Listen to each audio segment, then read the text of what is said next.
은근히 그대에게 도닦기를 권하노니 속히 불가를 정득하여 미혹한 중생을 제도할지어다.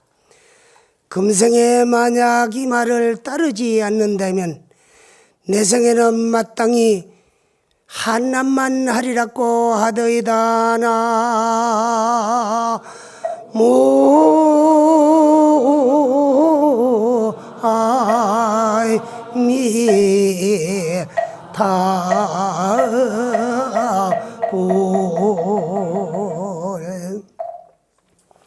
스님들이 출가를 해가지고 절집에 와서 제일 먼저 접하는 서책 가운데 초발심 자격문이라는 책이 있어요. 이 책은 세 분의 큰 스님의 저술인데, 제일 첫째는 불일보조국사께서 송강사 대중의 규율로 또 경계해야 될 내용들을 전부 이제 저술해 놓은 건데, 그걸 개초심 학인문이다 그래요. 또 두 번째는 이제 신라 때 원효 스님께서 발심 수행을 해가지고 자성을 증득하고 깨닫는 내용들을 쭉 모아가지고 저술을 해놓는 발심 수행장이라는 게 있습니다. 마지막으로는 야운비구 저서라 그랬는데, 우리나라의 역사 이래에 유명한 야운비구가 두 분이 계셔요. 한 분은 신라 때 금강산에서 원효 스님을 만나 출가한 양복래라는 신선이 출가를 해가지고 이제 그 야운비구라는 법명을 가지고 일생을 수행하고 살았고, 또 한 분은 고려 때에 유명한 강사 스님으로 한 분 계셨는데, 보통 강사 스님들께서는 문장이 너무 잘 규칙적으로 잘 짜여져 있기 때문에 아마 고려 야운 강사 스님께서 저술을 하셨을 거다. 그리고 또 한철 선방회를 이제 나고 오신 스님들은 아마 이것은 양복래라는 신선이 오랜 세월 동안에 신선 생활을 하면서 치다가 출가해 스님이 되고 보니까 참 자기 자신 부끄러운 것을 이제 뉘우쳐가지고 자기를 경책하는 그런 자격문을 저술했을 거다 그래요. 근데 어떤 야운의 저서라는 건 분명하지 아니하고, 그래서 이 세 분의 그 저술을 한테 묶어가지고 요약해가지고 초발심 자격문 그래요.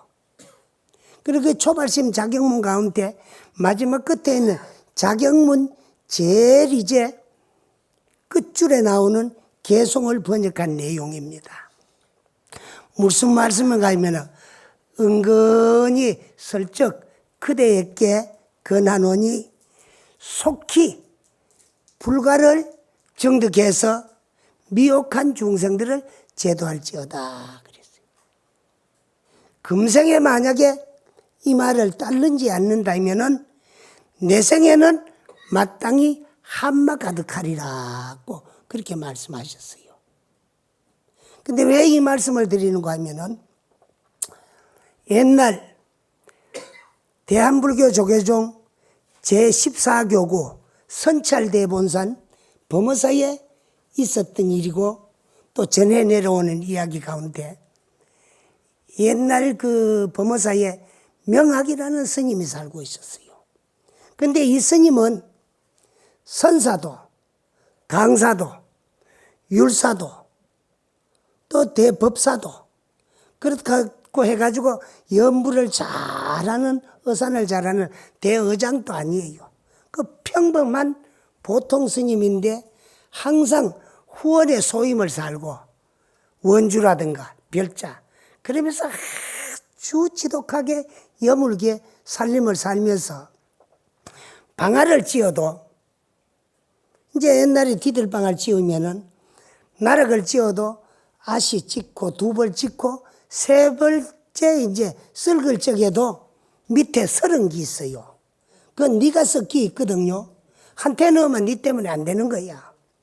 그래서 그런 거를 따로 내놔가지고 자기 몫으로 챙기고, 또 방앗간에 흘러는 쌀 같은 것도 하나 버리지 않고 다 실어 먹고, 그래 해가면서도 근검 전략을 하고 아주 알뜰하게 살아가지고 만년에는 그 스님이 천석군 부자 스님이 됐어. 그런데 이제 명학 스님이 돈을 또 재산을 그만이 가지다 보니까 명예도 가지고 싶어요. 그 하잘 것 없는 마을 동지 벼슬을 돈을 주고 사가지고 또 이제 생활했기 때문에 그분을 일러가지고 명학동지다 그래요. 명학은 본명이고 동지는 벼슬 이름이라. 그랬는데도 평범한 스님이니까 스라에 또 제자들은 많이 없어요. 그런데 어느 날 자다가 몽중에 꿈을 꿨는데 저 남해 바다에서 아주 시퍼런 청룡이 한 마리 솟아올라가지고는 범어사로 날아와가지고 보제로에 탁 밀어난 띠만에 보제로 기둥을 타고 올라가는 꿈을 꿨어요. 깨니까 꿈이야. 그 참 이상하다. 그래서 날이 밝기가 무섭게 보제로로 가보니까 아주 다 떨어진 이복을 입은 이복이 남루하고 얼굴엔 때가 묻어가고 개질개질한 그런 거지가 하나 기둥 밑에 끄적대기를 덮어쓰고 있어요. 자고 있어요. 그래서 깨웠어요. 깨워가지고 절로 데리고 들어가지고 모욕을 시켜놓으니까 아주 얼굴이 잘 새긴 호골이요 옥골이야. 그래가지고 걔를 당신 상자를 삼았어요. 삼아가지고 이제 데리고 있는데 어느 날 전심고행을 하려고 상추를 좀 뜯어오라고 상추밭으로 신부를 보냈는데 상추밭에 신부는 간 애가 손가락을 바짝 세워가지고 뭐 철철 울며 들어오는 거야. 그 보니까 손이 조금 비가지고 피가 나요. 네가 왜 우느냐? 손을 비어서 웁니다. 그까지 손가락 하나 비었다고 사나이 장부가 그래 울어서 되겠느냐? 손이 아파서 우는 게 아닙니다. 그럼 왜 우느냐? 상추가 불쌍해서 웁니다.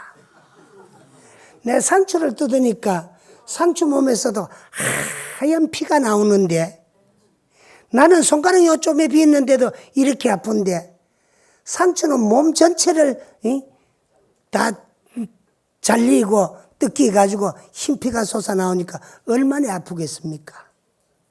그래서 내가 우는 겁니다. 그럼 참 범상치는 않구나. 생각하던 대로구나. 장차에 훌륭한 스님이 되겠구나. 그런 생각을 하고 영원이라는 법명을 하나 지어줬어요. 그런 다음에 이제 당신이 처음부터 그래도 평범한 그런 스님이라도 기초교육은 다 받은 스님인가 상자에게 초발심 자격문 가르칠 정도는 됐던 모양이야. 강사는 아니라도.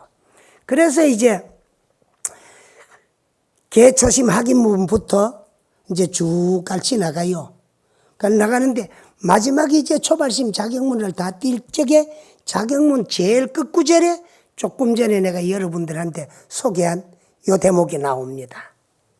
그리 은근히 그대에게 도닦기를 권하노니 속히 불가를 증득하여 미혹한 중생들을 제도할지어다. 만약에 금생에 이 말을 따르지 않는다면은 내 생에는 마땅히 한마 가득하리라 하는 요 대목에 가가지고 이 영원히 정신이 번쩍 들어요. 바로 이거구나.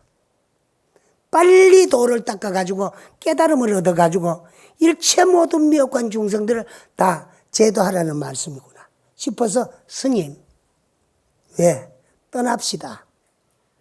어디로? 공부하러 가야지요. 스님께서 초발심 자격문에 있는 내용을 글과 말로만 애한테 가르치고는 안 되지 않습니까?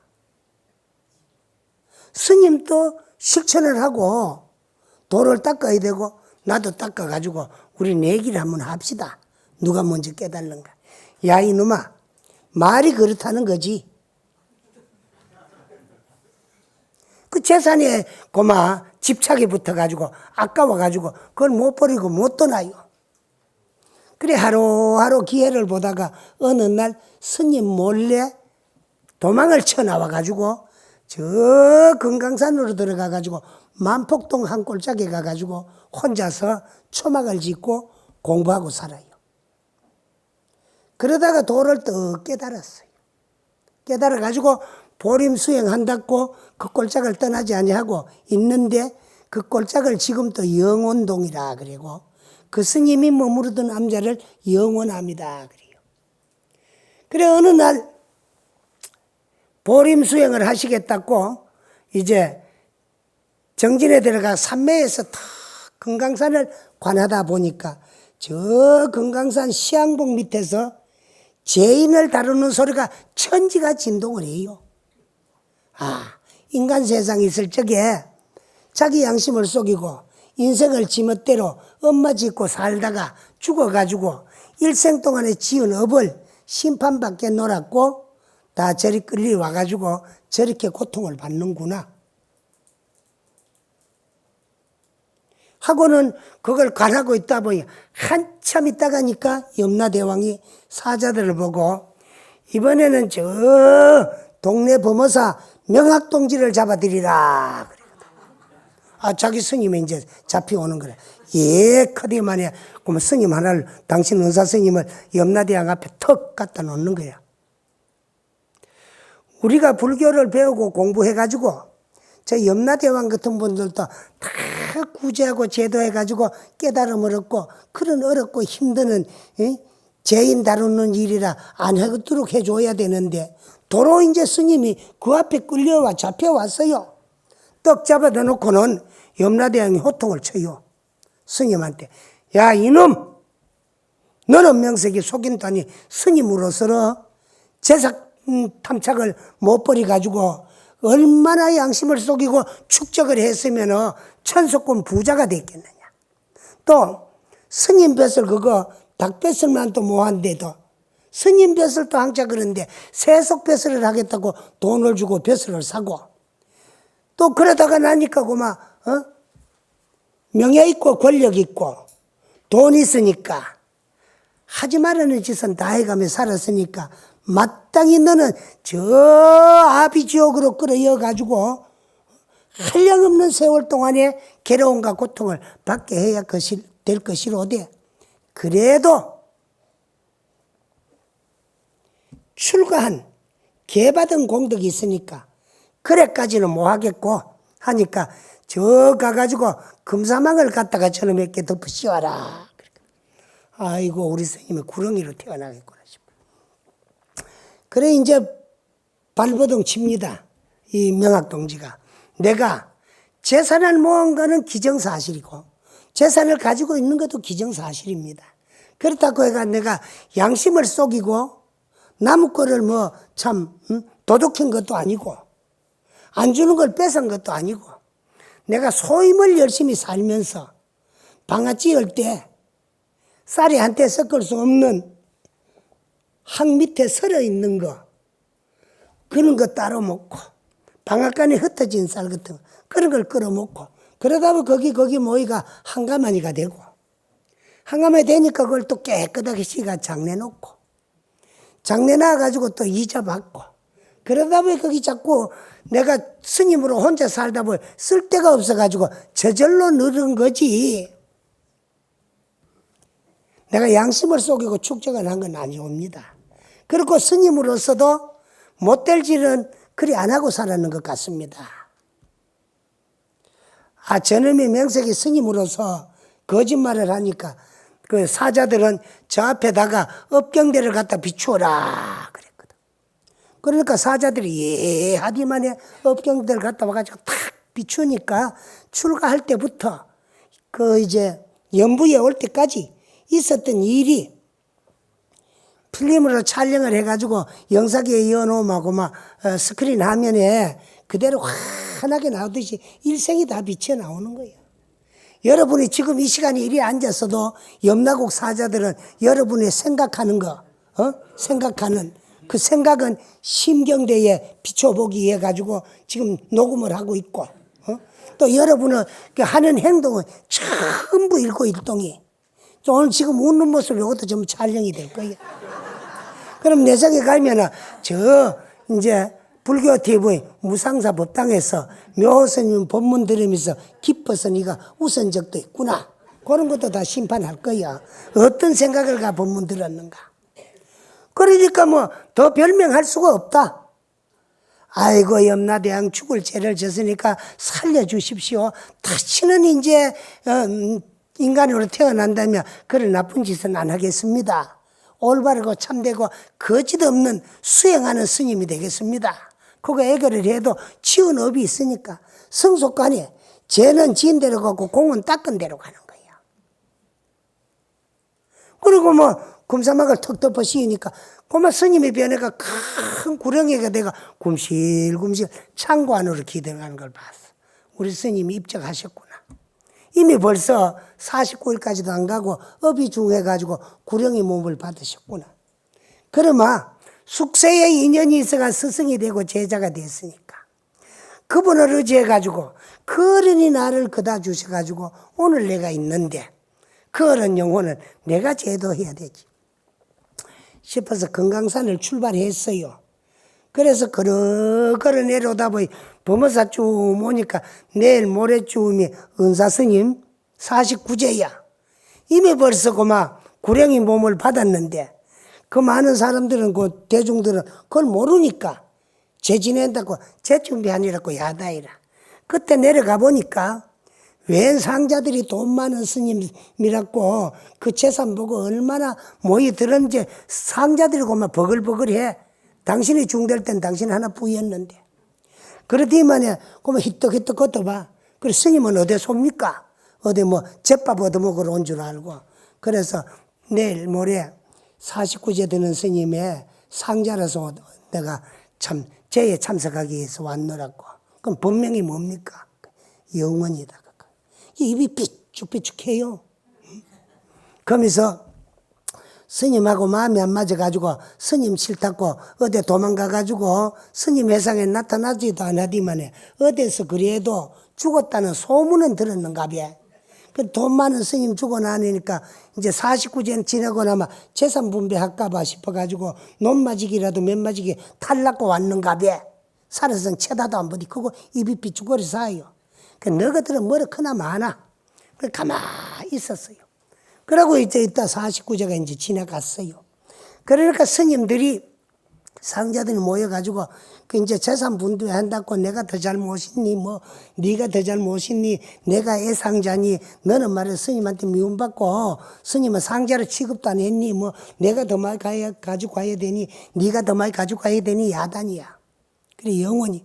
그래 스님은 뭘 갖고 싶습니까? 나는 아무것도 소용없고 내가 막 상자 막 시봉이지만은 너 쌀 한 서너 대 줄 수 있느냐? 아유 그것만 받고 먹고 떨어진다면은 그런 식이라 드리고 말고 이거. 그래 쌀을 한 서너 쪽대 얻어가지고 부엌으로 갔어요. 후원에 가가지고 깨끗하게 씻어가 그걸 전부 이제 죽을 썼어요. 흰죽을 후루하게 써가지고 큰 다라니 같은데 한 다리를 퍼가지고 식혀가지고 그래 이제 딴 사람한테 좀 거들어 달라게 들고 창고 앞에 가가지고 이 창고 열쇠를 가 있는 사람 요즘 양문 말로는 키라 그러지. 그 잠가놓은 거 열다고 열쇠라 하거든. 그래 이제 뭐 또 충청도 쪽으로 가면 그 뭐 쇳대라 그러고 그래. 근데 열쇠를 좀 달라고 해가지고 그래 이제 창고 문을 열었어요. 열어놔놓고 그 식은 죽을 한 다라에 갖다 놓고 스님 꼴 좋습니다. 부끄럽게 생각하지 말고 영원히가 왔으니까 이리 나오십시오. 내 말 안 듣기만에 참 모양 꼴 좋게 됐습니다. 그러나 어쩌겠습니까? 부끄럽게 생각하지 말고 나오십시오. 그래 부르니까 상자 법력에 모이기가 나오는데 큰 뭐 석가래만한 구렁이 가면 꾸부정꾸부덩꾸부덩 기나요. 그 여러분들이 이제 또 어째서 어제 하루 주고 49일 됐는데 그만한 큰 구렁이가 됐겠느냐 하면은 본래 그 구렁이는 딴 자의 것이었는데 그 주인공은 구렁이 업이 다 해가지고 벗어 던지고 이고 등락을 하는데 그때 그리로고 막 영혼 그 명학동지에 영혼을 집어넣었어. 그러니까 이제 이제 참 돌아가신 지도 얼마 안 되지만은 큰 구렁이 나무 몸을 물러받아 가지고 구렁이 껍데기를 덮어쓰고 그리로 나오신 거야. 그래 몸집이 그마 배도 어지간히 고풀채미니까 그 우선 이제 참 기가를 달래기 위해서 그 죽이나 잡수 있어. 그래 구렁이가 막 죽을 쭉 들어 마셔. 이제 몸 바꿔줘야 되지요. 눈물을 뚝뚝 흘려. 인간의 몸 그 좋은 거 가지고도 아무 일 뭐하고 재산만 못하 살았는데 더러운 구렁이 몸 가지고 뭐 할라고 그거를 아까워가 눈물 흘립니까? 벗어 있어. 그러니까 구렁이는 눈물을 뚝뚝 흘리면서 고마 기둥에 탁탁 머리를 씹은 바디만 쭉 뻗어져가 보면 죽는 거예요. 그래가지고 이제 그걸 이제 참 수습을 해가지고 저 꼴짝으로 들어가가지고 나무 맺힘을 사고 장사를 잘 지내주니까 그 이제 답이 하는 데서 그 이제 참 새파란 기운이 스님의 영혼이 새파란 기운이 돼가지고 날라나와요. 세상 사람 눈에는 안 보이지만은 그 상자인 영혼조사 눈에는 보여요. 스님 갑시다. 그 스님 영혼을 몰아가지고 이제 금강산으로 가는 거예요. 가는데 업이 얼마나 중요한지 길 가다가 길거리에서 개 막 교묘하는 걸 봐도 그 뱃속으로 들어가려고 개 뱃속으로. 그런 걸 또 억지로 몰아가 가다가 소마 장난하는 걸 봐도 또 그리 들어가려고 또 억지로 그 못 들어가서 말려가지고 후리치고 장신법력으로 끌고 가는 거예요. 또 어디 가가지고 남의 마당에서 닭들만 오는 대로 봐도 그리 들어가려고. 그래가지고 꼼짝 못하거나 후리가지고 이제 됐고 금강산으로 가는데 어디까지 갔나 그러면 저 강원도 삼척 묵호 그쯤 갔어요. 금강산에 이제 머잔에 반 이상은 더 갔는데 날이 저물어가 어느 격주집에 가가지고 떡 자다가 보니까 이웃집에서 노부부가 밤은 길고 잠은 안 오니까 장난을 하고 있어요. 올큰이 됐구나. 저 집 불어 보내면 되겠다 싶어서. 그래 이제 그리로 후리였어요.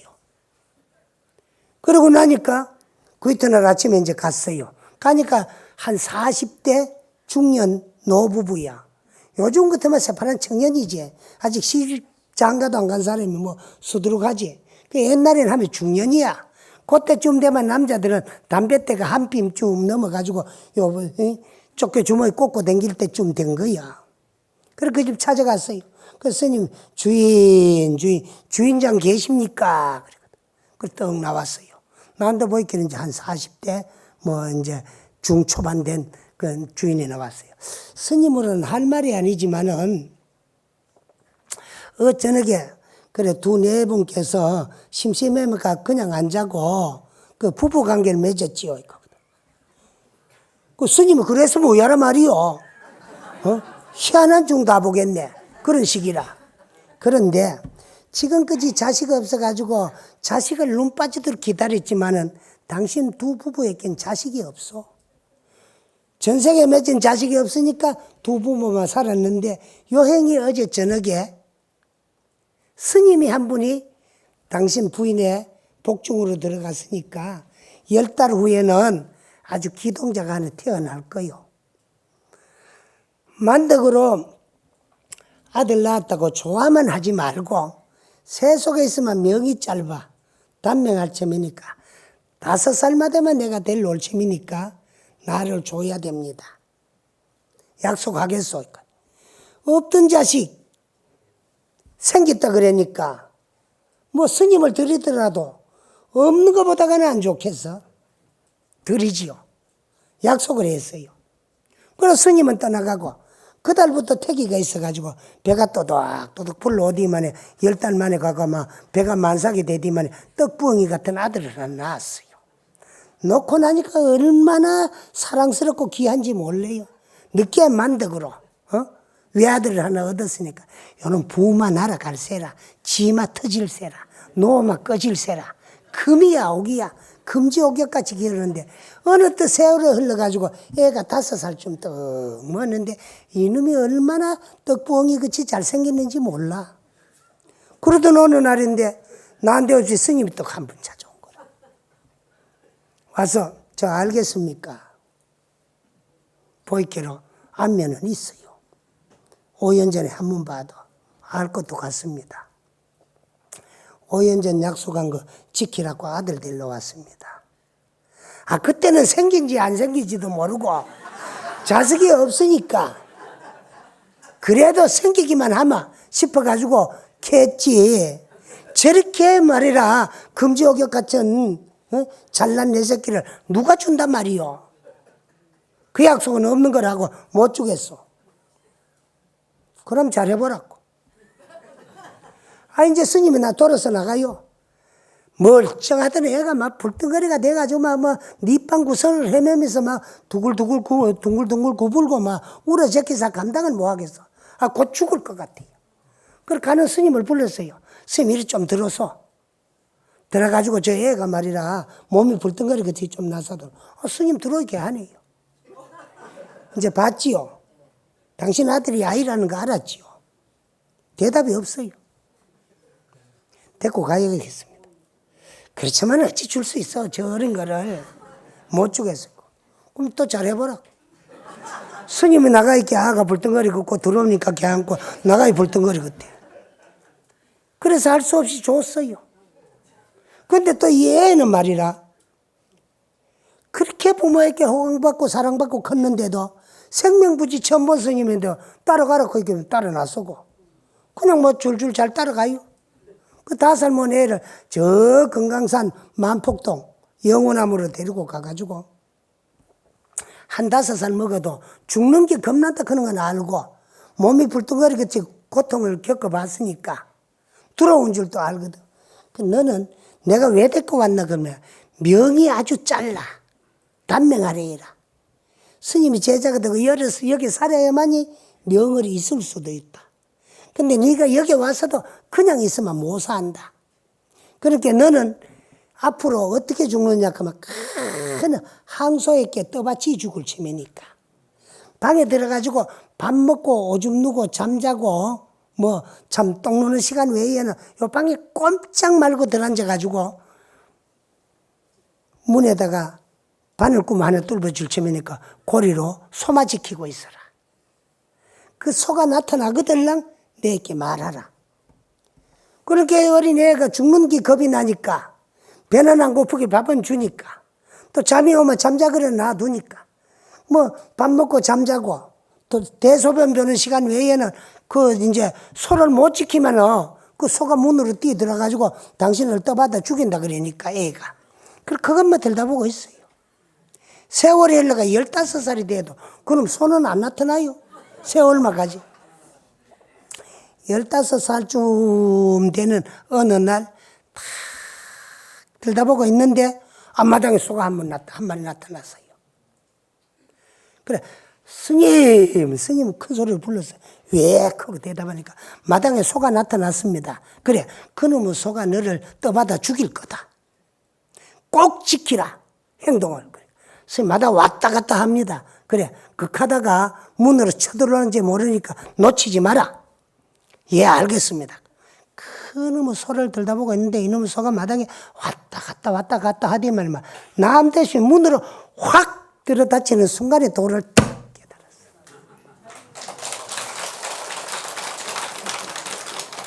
스님 왜? 스님은 저 아이 대단한 줄 알았는데 내가 깨쳐보니까 스님 깨친 그 자리나 내가 깨친 그 자리나 뭐 똑같이 둘이 아니네요. 그래 돈은 본래 그런 것이다. 그런데 스님 난 스님이라고 엄청 존경하고 스님 시킨 대로 다 했더니만 내 전생에 내 상자네요. 그만 스님은 한 생이고 나는 두 생을 거쳐왔는데, 전생엔 스님이 내 상제였지만 금생에는 스님이 내 은사가 돼가지고 전생에 내가 잘못 산 거를 다 업장을 놓기가지고 제도가 깨달음을 얻어주기 위해서 나를 데리고 와가 참 나쁜 갈래에 못 떨어지게 하고 참 내 영혼을 인간에까지 끌어올려 줘가지고 또 여기까지 데리고 와가지고 참 열심히 참고하게 해가지고 내 자성을 증득하고 깨닫고 해자으니 그 은혜는 하회 같습니다. 그것도 내가 전생에 상제 하나 잘 두고 거지 하나 잘 거둔 탓이지 당깁니까? 승기 극해봐도 뭐 내가 안 거뒀으면 거지밖에 안 됐을 건데, 거지가 도인데 그래 해줬으니까 내 영혼을 구제해 주는 건 당연한 거 아니요? 그러면서 스승상자가 끌어안고 한바탕 멋들어지게 춤을 췄더라는 그런 이야기가 범어사에 전해내려고 있습니다. 이 말씀은 왜 드리나 그러면은 공부라는 거는 하면 이렇게 좋고 업은 지음에 지은 대로 다 받아요. 지은 대로 다 받아요. 우리가 업이라 그러면 엄청 무섭게 생각하고 어렵게 생각하지만 별게 아닙니다. 여러분들이 하고 있는 일 자체가 업 아닌 것이 하나도 없어요. 그래 그 업업자는 일업자도 돼요. 그래 우리가 상대방 하는 일을 물을 때 뭐라 그럽니까? 네 직업이 뭐냐 묻잖아요. 그리고 내 직업은 농업이다, 공업이다, 상업이다, 공무원이다. 그래도 직업도 좋은 걸 택해야 돼요. 나무 생명이나 죽이고 살생하는 것보다가는. 그것도 직업은 직업이거든. 그러나 그 이전에 소소영령작용하는 일거수일투족, 손 한 번 들고 발 한 번 내리디디는 모든 행위 자체가 업 아닌 것이 하나도 없습니다. 그러면 우리가 불교에서는 한평생 동안에 업을 얼마나 짓고 사느냐 그러면 그 업의 원인은 뭐냐? 한 생각이에요.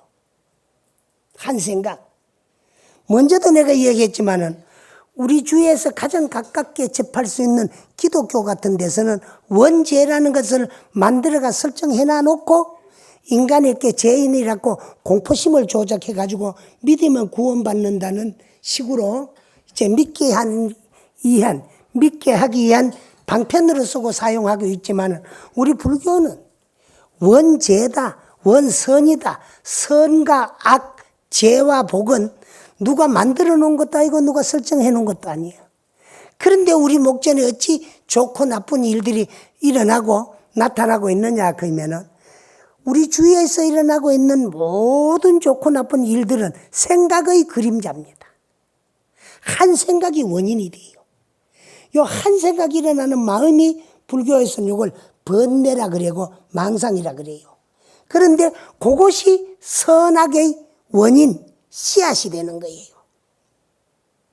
어떤 한 생각, 좋은 한 생각은 선인이야. 선의 원인이야. 이건 꺼트리면 안 되지. 꺼트리면 복은 없어져요. 이걸 마음속으로 결정 지어버리면 지을 작자, 자규라고 하고 결정 지어진 생각을 행동에서 실천하면 이걸 횡이라 그래요. 횡이. 횡이 이 자체가 전부 업이야. 그 못된 생각은 악인이야. 악의 원인이야. 그래서 이걸 꺼트려 보면 죄는 없어져요. 근데 이 생각을 마음속으로 결정해가지고 행동 용기에서 실천하면 업이 돼요. 무슨 업? 죄업이 되는 거야. 그 악업이 되고. 그래서 선업도 악업도 똑같은 업인데 횡의에 따라가 이름만 틀릴 뿐이야. 착한 일은 선업이고 나쁜 일은 악업일 뿐이지. 선악간에 지어놓은 업은 생사의 근본이 되고 또 윤회의 원인이 돼요. 그러면 우리가 일생 동안에 살아가면서 업을 얼마나 많이 짓느냐 그러면 우리 불교에서는 일찰나의 900생멸이다 그래요. 그 찰나는 뭐냐? 불가의 단수, 세을 수 없는 짧은 시간. 굳이 시간적으로 표기를 하자면은 75분의 1초 내지 108분의 1초를 일찰나라고 해요. 찰나의 900생멸이라 그래요. 이렇게 짧은 시간 동안에 우리 뇌세포에서는 좋고 나쁜 생각들이 900가지 종류가 우글거린다 그래요. 그 잃었을 때를 생이라고 하고 꺼트리 보면은 멸이라고 하는 거예요. 그걸 꺼트리지 아니하고 마음속으로 결정을 지어가지고 행동을 해서 실천하면 다 업이 되는 거예요. 그러면 이와 같이 우리가 일생 동안에 살아가면서 일으킨 생각 마음속으로 결정해가지고 행동을 옮겨서 실천하는 업이 얼마나 되겠어요? 한량이 없고 가시 없어요. 내가 내 한 일을 다 모릅니다. 그러나 일생 동안에 지어놓은 그 한량 없는 업을 딱 뭉쳐놓고 요약해 놓으면은 3가지 업 외에는 더 없어요. 우리가 평생 한 일은 3가지 일뿐입니다. 일이 업이야. 그 3가지가 뭐냐?